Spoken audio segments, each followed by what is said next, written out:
Hey guys, my name's Ben Howard. We're out here at Furman University to play the 8th match in the Zone Clone bracket. If you haven't seen the series up to this point, I'd appreciate if you went back and watched it. But today we've got the 15 seed P4 versus the 2nd seed Golem.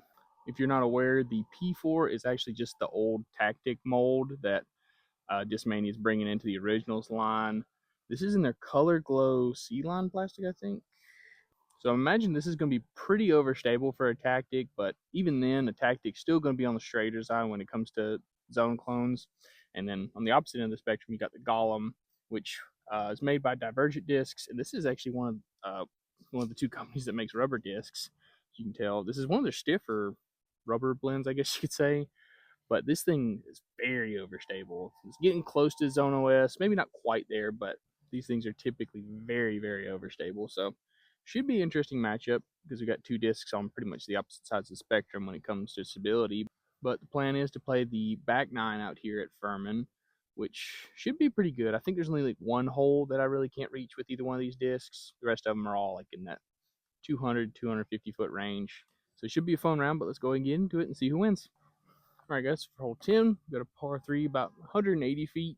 It does play a little downhill, so it's going to play a little bit shorter than that. But this would be a good opportunity to really figure out how these two are going to fly compared to each other. For the Golem, I'm not really too concerned about it, but I am worried about throwing the P4 long. But the Golem's got the box since it's the higher seed.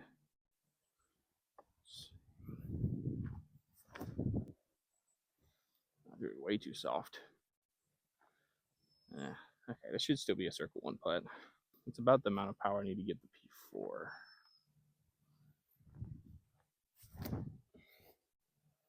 Oh, go in. There we go. Okay, so I was right about the Golem. Pretty short, but still inside the circle putt. Probably like right at 25 feet.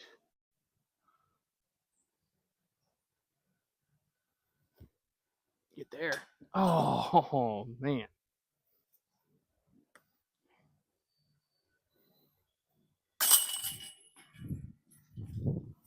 All right, guys, for hole 11, another par 3. I think this one's even shorter than the last hole. Another one that's slightly downhill, but I think this is going to play about 150-ish feet.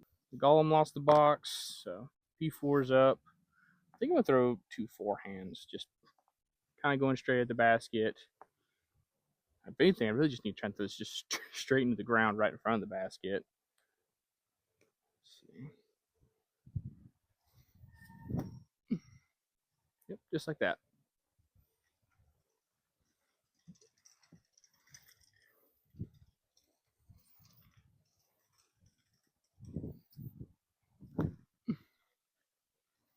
That's what I expected out of the Golem. There we go. Oh, look at that sit, too.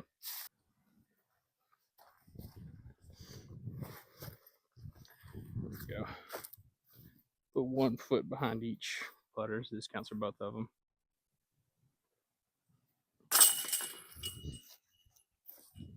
All right, guys, for hole 12, got another par 3. I think this one plays right at 250 feet. See it straight ahead. The only thing to really worry about is this branch that hangs out over the fairway. Normally it doesn't come into play, but it might with these two, because I think I can get the P4 there. I'm not counting on the Golem getting all the way up there, but it's the P4's box. Let's see what we can do.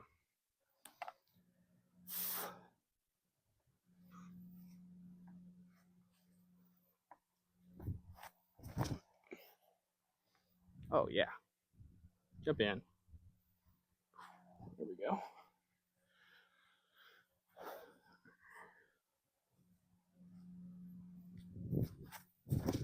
It slipped out. I almost forgot the discs have mulligans.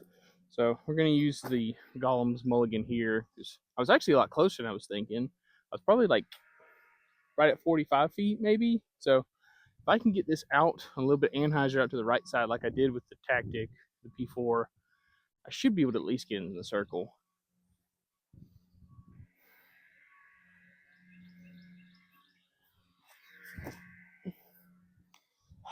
Not quite. Just go. Go. Ugh. Okay, well, I did get it closer than my first shot, but still outside circle 1 probably.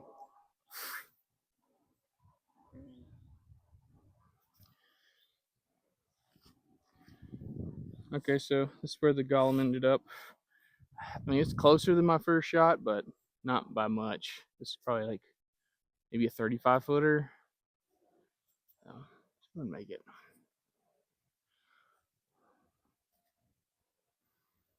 Oh, not high enough.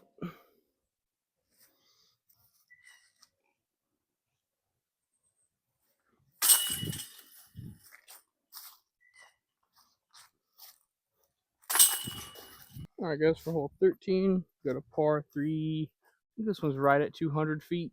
See the basket straight ahead.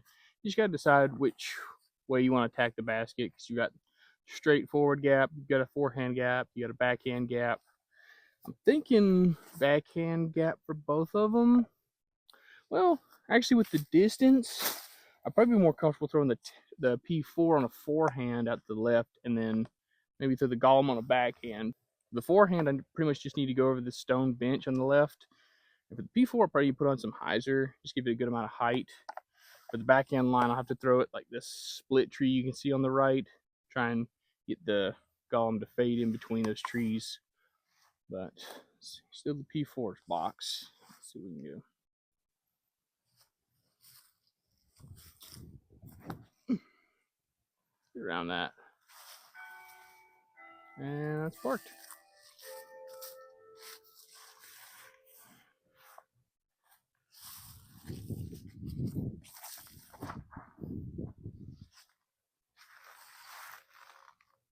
Not as parked, but that's parked pretty much.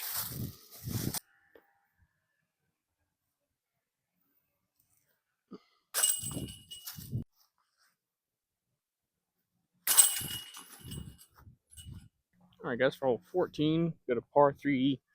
I'm trying to remember how far this one is. I think it's either right at 250 feet or maybe a little bit farther. The only annoying thing about this hole is going to be this tree on the right because I need to either challenge it and just barely miss on the left side or try and commit to like a higher Anheuser shot around the right side of it. I don't think I'm going to be able to go to the right side of the tree with either one of these two discs. So I think I'm just going to have to barely miss them on the left side of the tree. So I'm going to throw the P4 flat, see if it gets up there.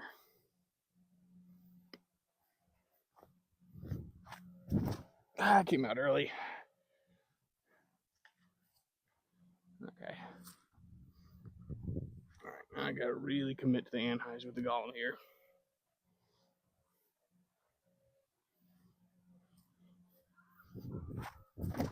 There we go. And it's in the straight in the middle of that tree. Ah, dang it. All right, I got to make this in order to keep the P4's perfect streak alive.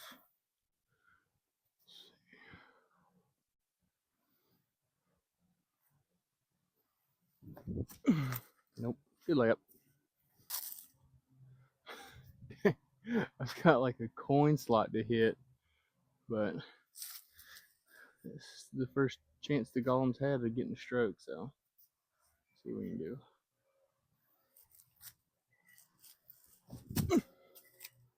Ah, gotta get it up.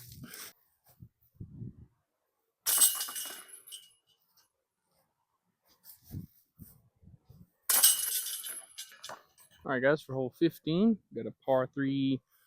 I want to say this one's like either right at or over 300 feet. This is, yeah, this is definitely the longest hole we're playing today. And it's also slightly uphill, which doesn't help, but just going to be a distance competition between these two, I guess. I'm even tempted to try like a roller or something stupid with the Golem, but see how close we can get the P4 first.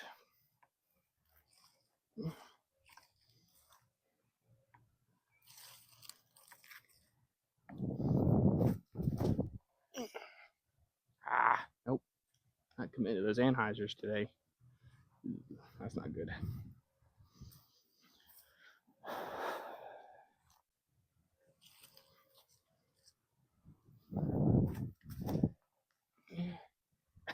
I can't throw it that high. I keep thinking I need to throw it high to get some distance out of it, but it doesn't go anywhere.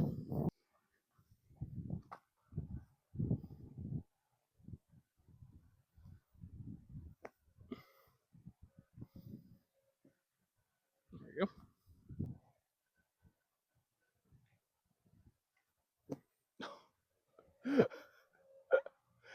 Whoops.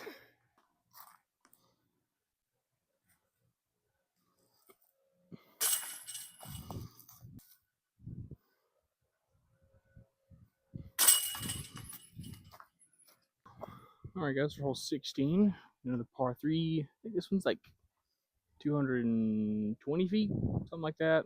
Biggest thing to pay attention to, though, is obviously the trees between us and the basket, because it makes this one a lot more difficult than it needs to be.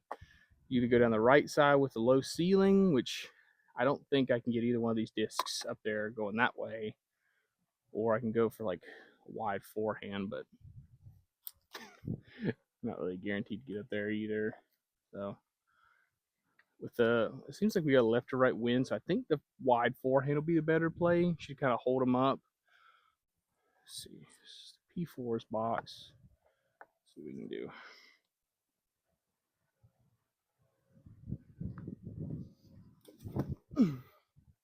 Ooh, flipped up a little bit. Go, go. Oh yeah, that's a putt.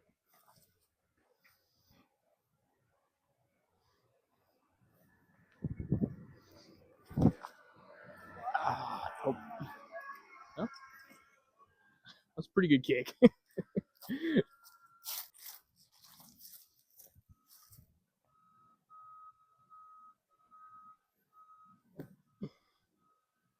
Get there. Oh, dang.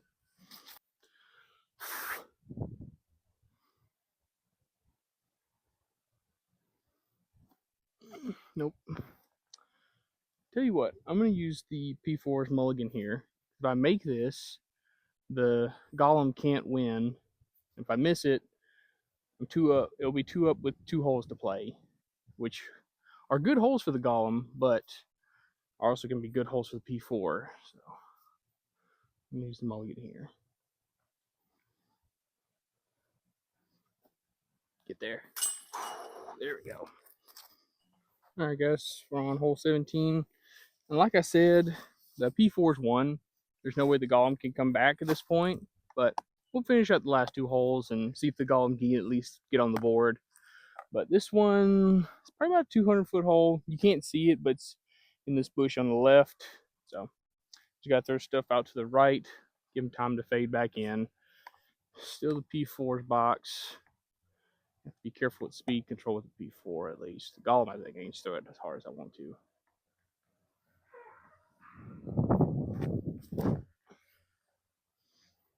Needs to skip and sit.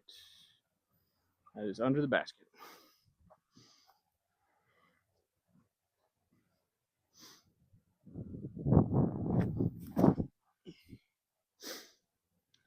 Go, go, go, go, go, go, go.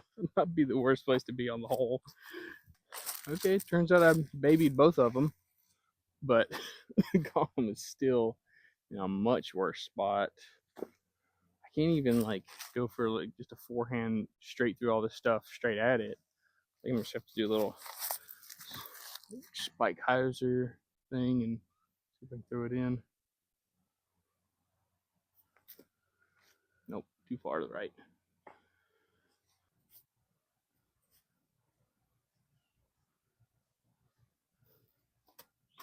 Oop. I went down to a knee so I could go under that branch. Oh well.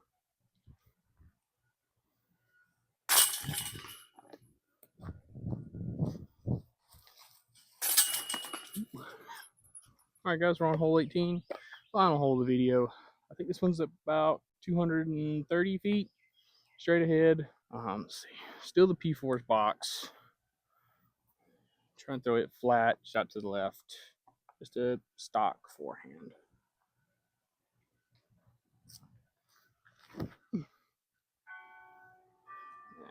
Not good, but I got a good roll. So it's like a 20-footer.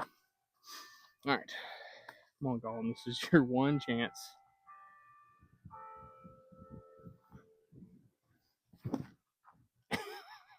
Too much. Man, I don't even know if that thing's pinned high. That thing has no glide to it at all.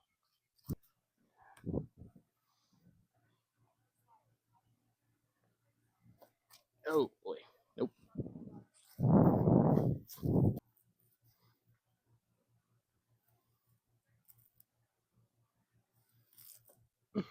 Stay up. Oh, dang. Alright guys, that's it for our 8th match in the zone clone bracket. The P4 ended up taking it down over the Golem. And the P4 might have had the most demanding win out of any of the battles in the series so far. And I don't really think that's the Golem's fault. If anything, it's my fault because I try not to think about the discs before I pick a course to come out and play one of these matches because I don't really want to pick favorites or do anything like that. All I'm really thinking about are just looking for courses that have, a good amount of holes that are like somewhere between 200 and 250 feet. But unfortunately for the Golem, I can barely throw it 200 feet. So it just wasn't going to be able to score on a lot of holes out here. And then the holes it could score on, the P4 also scored on them. So I feel bad, but at the same time, that's just not really what this disc is designed to do. This disc is meant to be thrown like 150 feet and in, where you're not really worried about distance too much. You're more worried about accuracy. I also feel bad for the Golem because I played so well with the P4. I mean, like I started out 4 under through 4, and I mean I only really missed 2 the holes that I expected to get. And I mean not only that, I got hole 16, which I didn't even expect to get. So I definitely be watching out for the P4 in the next coming rounds. I don't know off the top of my head what next week's matchup is going to be, but we're going to be getting into round 2, so we're going to start seeing some more matchups with discs you've already seen. I'm also going to try and get out to some more difficult, some more wooded courses. If y'all are interested in watching the rest of the series, please go down, like, subscribe. Like I said, I'll have that video out next Friday, so y'all stay tuned for that. But thank y'all so much for watching, and y'all have a good one.